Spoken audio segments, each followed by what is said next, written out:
औज़ुबिल्लाहि बिस्मिल्लाहिर्रहमानिर्रहीम। अस्सलाम वालेकुम फ्रेंड्स एंड स्टूडेंट्स, कीअं आहियो तव्हां? उमेद त बिल्कुलु ठीकु हूंदा।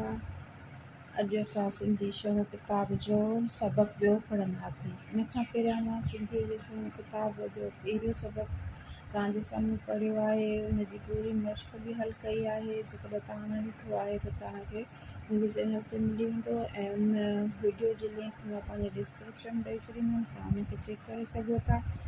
सिंधी तमामु आसान आहे, उनखे सवलाई सां पढ़ी ऐं सम्झी सघूं था। सबक़ ॿिए खे अॼु पढ़ंदासीं। इंशाअल्लाह मां तव्हांजे साम्हूं रीडिंग कंदमि, सबक़ पियो पढ़ंदमि ऐं उन खां पोइ वरी असां उनजी बाक़ाइदा मश्क हल कंदासीं। उनजे ॾुखियनि लफ़्ज़नि खे ॾिसंदासीं।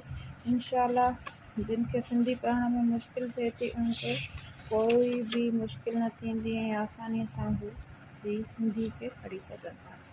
ठीकु आहे। हाणे असांजो अॼु जो सबक़ आहे सबक़ ॿियो, पोहे जी अज़मत। हाणे सिख्या जी हासिलात।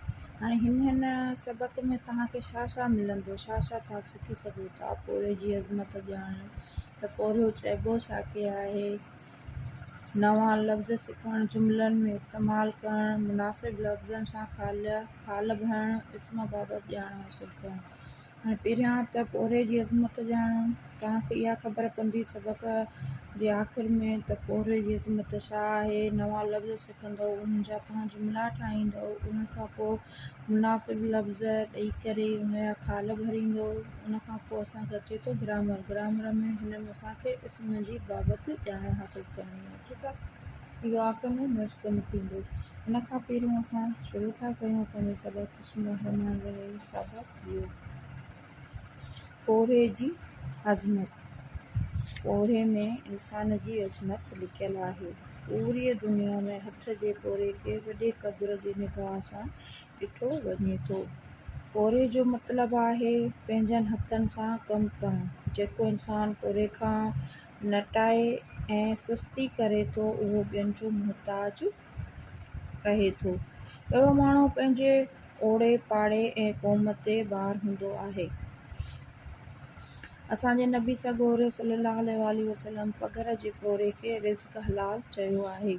नबी सल्लल्लाहु अलैहि वसल्लम औरत लाइ फरमायो त औरत अल्लाह जो दोस्त आहे। हज़रत मुहम्मद सल्लल्लाहु अलैहि वसल्लम जन वटि औरतनि जो एतिरो त मान आहे जो पाण फरमाइनि था, सभ खां पाक लुक़्मो उहो आहे जो पंहिंजे हथनि सां कमाए खाइजे। पाण करीम सल्लल्लाहु अलैहि वसल्लम जन समूरी उम्मत जा ॻुआण हुआ, पर पंहिंजो कमु पाण कंदा हुआ। जॾहिं हिजरत करे मदीने मुनव्वरा आया ऐं मस्जिद नबवी जी अॾावत थी रही हुई त पाण असहाबनि सां गॾु पोरियो क़याम खेनि। हथ जे पोरे लाइ एतिरी त इज़त हूंदी हुई जो घर में ॿारण लाइ काठियूं बि पाण करे ईंदा हुआ। खंदक जे जंग में जॾहिं मदीने मुनव्वरा जे ॿाहिरां खाई कोठी पे वई त पाण बि उन कोठाईअ में हिसो वरिताऊं।